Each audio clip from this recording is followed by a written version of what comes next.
I was just sitting in church today thinking about how weird the reactions of futurists are. I was recently rereading an article from 2022 about how a Texas farmer who is a Christian is supplying red heifers to Israel to help them get their sacrifices restarted again.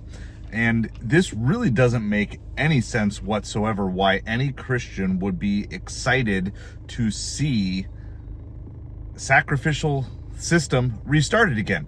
Like, seriously, if you're a follower of Jesus, you believe that Jesus was the final sacrifice. And even if you take the futurist perspective that these things have to happen, just because something is prophesied to happen doesn't mean that you should volunteer to be the one to make the prophecy complete, right? So just because someone was prophesied to be the one who would betray Jesus doesn't mean that you should volunteer for Judas's role, right? It doesn't make any sense. Just because a thing was prophesied to happen doesn't mean you should step up. Jesus was prophesied to be beaten. Jesus was prophesied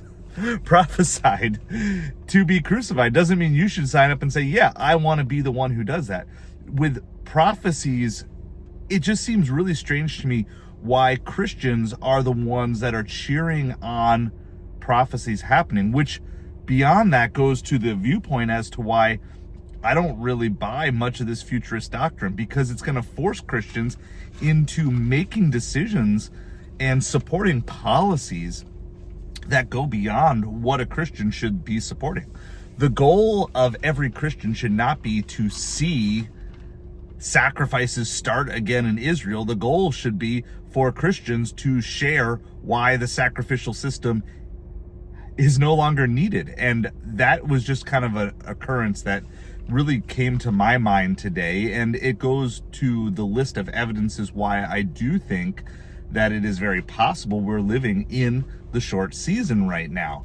Because the logical conclusions that it would bring us to is like, yeah, we want to see a temple built so we can see sacrifices started again, and we want to help this happen. Like, no Christian should want to see that. Christians should want to see people coming to Jesus. And so whether you're a futurist or whether you're in this short season camp or some other camp, I don't think that you should be cheering on or aiding in prophecies happening simply because the prophecy was prophesied.